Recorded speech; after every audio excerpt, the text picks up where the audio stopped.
Est-ce que toi aussi t'as rapidement cru que Juju était toute nue? C'est grâce à ce petit nude outfit des familles! On kiffe ou pas? La vérité les chats, s'il y a bien un mois de l'année qui a plus tendance à me stresser qu'à m'apaiser, c'est le mois de janvier. Et si je vous fais cette vidéo aujourd'hui, c'est parce que, vous le savez, j'adore blablater avec vous. Je trouve que YouTube est la meilleure plateforme qui soit pour blablater avec vous et vous partager mes pensées. Le mois de janvier, je sais que pour moi et pour beaucoup de personnes d'ailleurs, c'est un mois qui a tendance à me mettre un peu plus la pression qu'autre chose. C'est la nouvelle année, c'est le mois du renouveau, des objectifs. Ouais, c'est le mois en fait où on décide, ben voilà, d'être la meilleure version de soi-même, de commencer tout un tas de choses, de remettre de l'ordre dans tout un tas d'autres choses, etc. On fait un petit peu le bilan de notre vie passée et de ce qu'on veut pour notre vie future. Et en soi, je trouve que le concept, il est hyper cool. C'est plus que moi, j'ai tendance à être stressée par le fait que j'aime pas trop l'idée qu'on choisisse forcément un mois de l'année particulier pour faire ça, comme si c'était une genre de pression sociale qu'on était un petit peu obligé de se mettre chaque année. Moi, je pars du principe que quand t'as envie de changer quelque chose en toi, de changer quelque chose dans ta vie, de faire évoluer certaines choses en fait tout simplement pour ton propre bien-être et potentiellement celui des personnes qui t'entourent, il n'y a pas de mois prédéfini, il n'y a pas de meilleur moment, c'est-à-dire que le meilleur moment c'est le moment où tu le décides, où tu te sens prêt et où surtout t'as pas l'impression que c'est un devoir social qui doit être fait par toutes les personnes de la planète, parce qu'on va pas se mentir, la vérité c'est que les bonnes résolutions, voilà, parlons-en, absolument la planète entière est concernée les gars, c'est-à-dire que dans tous les pays je pense que tout le monde pose la question à son voisin, sa voisine, ses collègues, ses potes, sa famille. C'est quoi tes résolutions, toi, pour le mois de janvier? I'm fucking don't know, les gars! Est-ce que c'était anglais, ça? La vérité, c'est que je sais pas quelles sont mes bonnes résolutions. En fait, je n'ai pas de bonnes résolutions parce que, ouais, personnellement, ça me stresse de devoir y réfléchir. Souvent, ça me rappelle aussi les bonnes résolutions que j'ai prises l'année d'avant, que j'ai pas forcément réussi à mener à bien, que du coup, j'ai envie de remettre en place la même année. C'est d'ailleurs la chose que je vous invite vraiment à ne pas faire. La première chose qu'on fait quand on prend des bonnes résolutions, c'est de reprendre les bonnes résolutions qu'on n'a pas tenues l'année précédente. Et en fait, je trouve ça un peu triste comme façon de commencer l'année, c'est mon point de vue. Dès le début de l'année, ça te rappelle que potentiellement, t'as eu des échecs l'année d'avant. C'est-à-dire que si comme bonne résolution, tu t'étais donné le fait d'arrêter de fumer, c'est souvent une bonne résolution qui est énormément prise chaque année, mais que t'as pas réussi. T'as pas réussi pour tout un tas de raisons. Le fait de reprendre à nouveau cette bonne résolution pour cette nouvelle année, ça te rappelle surtout que tu n'as pas réussi à la tenir l'année précédente. Et en fait, je trouve que prendre des bonnes résolutions, très souvent, ça te rappelle surtout toutes les choses que t'as pas réussi à faire l'année d'avant, ce qui pour moi n'est pas forcément la meilleure façon de commencer l'année, parce que du coup tu commences l'année plus en te remémorant tes échecs que tes réussites, donc je ne pense pas que ça te mette réellement dans un bon mood pour pour changer certaines choses dans ta vie. Et voilà, c'est vrai que pour cette raison, je suis pas forcément fan des bonnes résolutions, aussi parce que les bonnes résolutions, très souvent, quand on les prend, en fait, on va avoir envie d'en parler avec plein de personnes, parce que le truc des bonnes résolutions, c'est que on se pose la question de quelles sont nos bonnes résolutions, on en parle avec nos proches, notre famille, nos amis, etc., etc. Et en fait, le fait d'en parler, ce qui se passe très souvent, c'est que ça te donne déjà un petit peu le sentiment d'avoir accompli cette bonne résolution. Je sais pas comment vous dire, moi je fonctionne beaucoup comme ça quand j'ai un gros projet en tête. J'essaye d'en parler le moins possible tant que le projet il est pas déjà suffisamment avancé. Parce que parfois le fait d'en parler quand c'est encore seulement les prémices de ce projet, c'est comme une petite partie de toi qui se dit déjà ah bah c'est fait, c'est réussi. En fait non, il reste encore tout à faire dans ce projet, mais il faut savoir vraiment que l'être humain a cette faculté de se dire qu'un projet est déjà un petit peu mené à bien juste parce qu'il en a parlé autour de lui. Ce qui fait que très souvent finalement ce projet ne verra jamais le jour parce que en fait t'as déjà un petit peu obtenu la satisfaction juste parce que t'en as parlé de l'avoir réalisé. Et c'est pour ça que les bonnes résolutions, c'est un petit peu la même chose, parce que les bonnes résolutions c'est quoi finalement? C'est des projets, hein. Je veux dire, avoir envie d'évoluer, avoir envie de changer, de se mettre au sport, d'arrêter de fumer, de faire un tri dans son entourage parce que certaines personnes peuvent être toxiques, etc. C'est des sortes de petits projets pour que vous vous sentiez bien dans votre vie et pour votre propre épanouissement personnel. Et du coup, le fait d'en parler avec des personnes autour de vous, parfois ça peut vous donner la satisfaction que vous avez déjà mené une partie du projet à bien, ce qui peut finalement vous faire échouer dans ce projet-là. Donc c'est aussi une des raisons pour lesquelles je suis pas fan des bonnes résolutions. Je suis pas fan aussi parce que je pense qu'il y a un peu une genre de compétition, et ça se voit notamment beaucoup chaque début d'année sur les réseaux sociaux, à qui prendra la bonne résolution la plus stylée, la plus bonne pour sa santé, la plus bénéfique pour son travail et ses projets. Enfin, il y a un peu une course aux bonnes résolutions, et je vous avoue que c'est pas quelque chose qui me plaît, parce qu'une bonne résolution elle est bonne parce qu'elle est bonne pour vous, parce qu'elle vous fait du bien à vous, parce qu'elle vous permet d'évoluer selon vos envies, vos convictions, votre propre bien-être, etc. Et non pas parce qu'elle est validée par le voisin. Une bonne résolution qui est bonne pour vous n'est pas forcément bonne pour la personne d'à côté et vice versa. Donc les bonnes résolutions, faut pas les prendre parce qu'elles vont impressionner les autres. Une bonne résolution, encore une fois, elle est simplement bonne parce qu'elle vous fait du bien. C'est tout. Et on s'en fiche qu'elle plaise pas au voisin, qu'elle fasse pas du bien au voisin, même que le voisin ne la comprenne pas, tant que c'est quelque chose qui vous apporte dans votre vie. Et c'est bien ça le plus important. Ce qui fait que j'ai aussi du mal avec les bonnes résolutions, c'est que quand vous les prenez, que vous allez essayer de mettre des choses en place au cours de l'année pour vous y tenir, si malheureusement vous échouez pour X ou Y raison, premièrement ça va vous décourager, ça c'est sûr, et ce qui risque de se passer c'est que vous n'allez pas forcément essayer de mettre en place d'autres choses pour vous y tenir à ces résolutions. En fait vous allez vous arrêter au premier obstacle venu, ça va vous démotiver, vous allez vous arrêter là parce que du coup comme c'était une bonne résolution, vous allez vous dire que si d'une seule et unique façon vous n'avez pas réussi à la tenir cette bonne résolution, c'est que c'est voué à l'échec. Alors que si en fait constamment au cours de votre vie, peu importe la période de l'année, vous essayez de mettre des choses en place, vous allez plus facilement vous dire tiens si j'ai pas réussi de cette façon, peut-être que je peux essayer d'une autre façon pour réussir. Parce qu'il y a moins cette pression de ouais la bonne résolution qu'il faut absolument tenir d'un seul coup. Vous voyez ce que je veux dire? Je reprends un petit peu les mots de mon kiné Major Mouvement sur les réseaux sociaux. Lui aime bien comparer les bonnes résolutions à un genre d'entraînement et je suis assez d'accord avec lui là-dessus parce que typiquement en tant que sportive, et là je pense que tous les sportifs qui vont regarder cette vidéo devraient comprendre ça, peu importe le sport qu'on pratique dans la vie, il y a des moments de mieux et des moments de moins bien. Et c'est vrai aussi dans le travail d'ailleurs, je veux dire dans le travail, il y a des périodes où putain on explose toutes nos perfs, on rend tous nos dossiers à temps, on est au taquet sur je sais pas les ventes de produits, sur le fait de booker des clients. Bref, il y a des périodes où en fait on est à balle et puis il y a des périodes où il y a plus de difficultés, on essuie plus d'échecs et encore une fois pour moi il n'y a pas d'échecs dans la vie, il y a que des apprentissages mais voilà, où les périodes sont plus compliquées, on est moins bon que d'habitude dans ce qu'on fait. Et finalement, quand on voit ça comme des entraînements, comme un entraînement de sport, on sait que peu importe le sport qu'on fait, il y a des moments où on enchaîne les victoires et il y a des moments où les entraînements sont plus durs. Mais du coup c'est pas grave parce que on le sait en fait, c'est des entraînements, ça fait partie du jeu et pour progresser justement il faut avoir des périodes de ouf où on réussit au taquet et des périodes beaucoup plus dures parce que c'est ces périodes là qui nous permettent justement de nous remettre en question, de nous acclimater, de trouver des nouvelles solutions, des nouvelles façons de faire, etc.,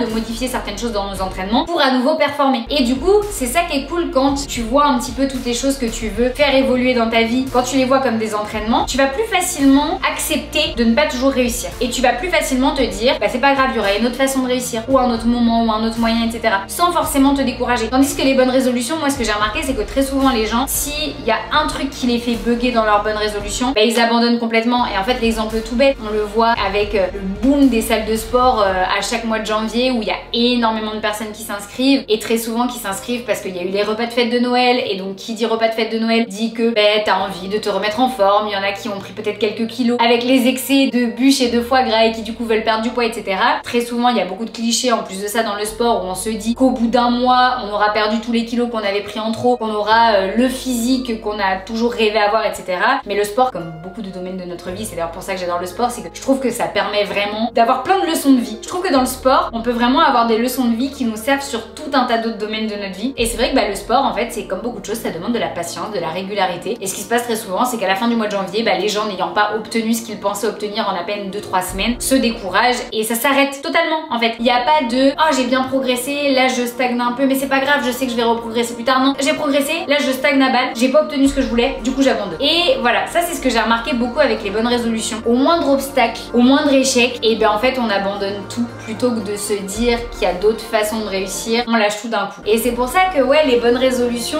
c'est pas quelque chose que je pratique. Et chaque année quand on me demande Juju c'est quoi tes bonnes résolutions de l'année, ma réponse c'est que j'en ai pas tout au long de l'année. J'ai plein de choses que j'ai envie de faire évoluer dans ma vie, de faire évoluer en moi, à l'intérieur, à l'extérieur, peu importe. Plein de choses sur lesquelles j'ai envie de travailler, j'ai plein de projets qui naissent à plein de périodes, etc. Je veux pas m'imposer en fait quelque chose parce qu'on est le 1er janvier. Je veux que les choses arrivent naturellement, qu'elles me viennent naturellement et quand elles me viennent, je veux les faire tout de suite. C'est-à-dire que je suis pas quelqu'un qui attend, je suis pas quelqu'un qui va se dire oh j'ai cette idée là ou j'ai cette envie, j'ai cet objectif mais je vais attendre telle date. Non, en fait, au moment où cette envie, cet objectif il naît en moi et c'est ce que je vous souhaite à vous aussi, j'ai envie de le mettre en place tout de suite. Et c'est pour ça que attendre un 1er janvier, non. Si vous avez envie d'arrêter de fumer en mars, si vous avez envie de vous mettre au sport au mois de juin, si vous avez envie de, je sais pas, de changer de boulot au mois de décembre, mais faites-le, genre c'est le meilleur moment. Le moment où vous pensez à faire quelque chose est le meilleur moment pour le faire. C'est un signe en fait, c'est que ça y est, vous êtes prêts, vous y pensez, c'est qu'il faut y aller. Et faut pas attendre parce qu'il y a fort à parier que attendre, c'est ce qui va faire que finalement vous n'allez jamais vous lancer. C'est aussi ça qui m'énerve avec les bonnes résolutions très souvent, c'est qu'on a tellement attendu en fait pour les prendre parce qu'on a attendu la date clé que du coup finalement,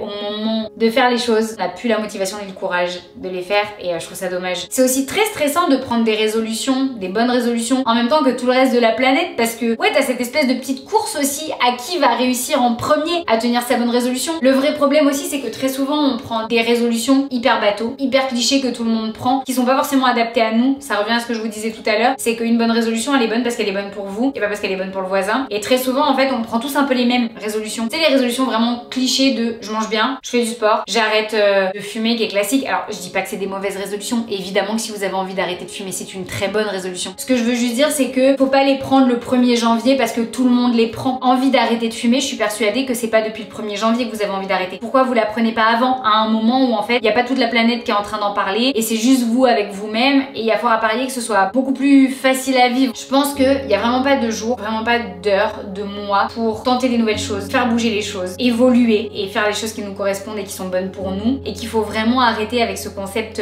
de bonne résolution. Alors sauf si vraiment c'est quelque chose qui vous parle, c'est-à-dire qu'il y a des gens pour qui c'est très bénéfique et tant mieux pour ces personnes. Continuez, ça veut dire que vous avez trouvé ce qui est bon pour vous, ce qui est fait pour vous et il y a des personnes qui ont vraiment besoin de cette genre de deadline pour faire bouger les choses. Oh là là, non mais il y a des choses qui changent pas en 2022 les gars.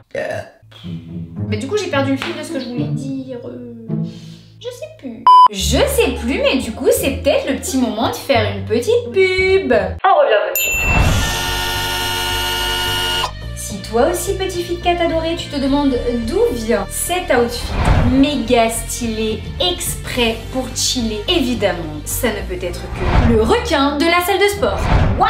Ça va, je voulais évidemment parler de Gymshark. Bah tu pouvais pas le dire en anglais, connasse. Ouh, mais c'est qu'elle est vénère la madame pour ce début d'année. Si jamais vous avez envie de vous procurer ce petit outfit méga stylax pour chillax, bon, c'est Gymshark.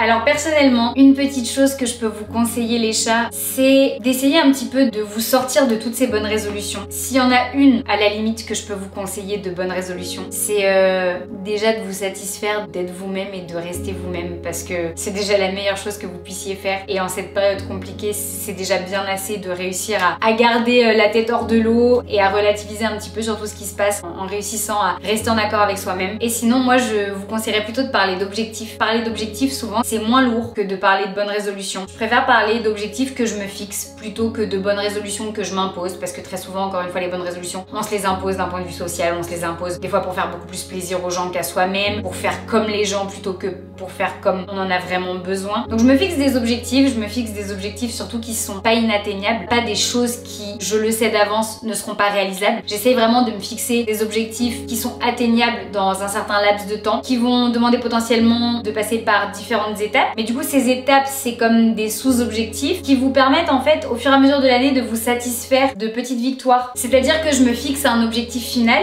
Pour l'atteindre, je vais devoir passer par des petites étapes. Et du coup, ces petites étapes, à chaque fois que je les atteins, c'est des petites victoires. Et en fait, je trouve que ça permet beaucoup plus sereinement d'arriver à ce qu'on souhaite et à ce qu'on veut mettre en place. J'ai tendance aussi, pendant ce mois de janvier, plutôt à me faire des promesses. Je trouve que se faire des promesses à soi-même, c'est plus doux, plus bienveillant. Je sais pas, moi, je trouve ça tellement plus tendre avec soi-même. Et c'est important d'être bienveillant envers soi-même parce que les gens sont déjà trop peu bienveillants entre eux, trop peu bienveillants à notre égard et on n'est parfois pas suffisamment bienveillant envers les gens. Donc s'il y a bien une personne envers qui il faut essayer d'être au maximum déjà dans un premier temps, c'est soi. Votre corps, votre mental ont besoin que vous soyez bienveillant envers eux. Ouais, se fixer des objectifs, se faire des promesses et se dire que si parfois il y a des moments où ça marche pas, c'est comme ça. Ça fait partie de l'entraînement, ça fait partie du jeu et on trouvera des solutions pour faire mieux. Je profite de cette vidéo sur les bonnes résolutions pour vous faire une petite aparté également que j'avais vraiment envie d'aborder avec vous si vous décidez de vous remettre au sport ou de bien manger en ce début d'année. Ce qui est, je le sais, l'objectif de beaucoup de personnes. Je trouve ça très cool. Je suis hyper sportive, je mange très sainement, la nutrition c'est mon domaine, c'est mon kiff, donc évidemment je vous encourage à le faire. Je vous encourage juste à le faire dans la bienveillance envers vous-même, c'est-à-dire que ça ne sert à rien de se dire je vais me remettre au sport et d'y aller 5 fois par semaine alors que ça fait des mois, peut-être même des années pour certains que vous n'en avez pas fait. C'est un coup à vous dégoûter. S'il vous plaît, vraiment ne faites pas cette erreur. N'y allez pas trop vite, trop fort, trop souvent. Allez-y à votre rythme et prenez en compte que votre corps n'a plus l'habitude, que votre corps a besoin de s'acclimater et qu'il faut être bienveillant à son égard. C'est ce qui vous fera durer dans le temps. Donc plutôt que d'y aller 5 fois par semaine, quitte à vous dégoûter au bout d'un mois, allez-y 2 fois, une demi-heure, 45 minutes, le temps que vous avez. Mais faites-le bien, faites-le à fond, tenez-y vous à ces 2 fois. C'est-à-dire que je préfère largement quelqu'un qui va y aller 2 fois pendant 1 an et qui ne va pas lâcher que quelqu'un qui va y aller 5 fois par semaine pendant 1 mois et demi et qui va se dire vas-y c'est bon, ou qui va se blesser, qui va se flinguer. Pareil pour l'alimentation. N'essayez pas de reprendre des régimes drastiques s'il vous plaît, fuyez. Putain mais fuyez toutes les détox, tous ces régimes post-fête de Noël où on vous bourre le crâne de buvez ci, mangez ça pour détoxifier votre corps, votre foie, votre machin. Bien sûr qu'il y a des choses qui sont bonnes pour faire des petites cures au niveau du foie, etc. parce qu'on a mangé pas mal de sucre, potentiellement pas mal de gras, on a bu de l'alcool, etc.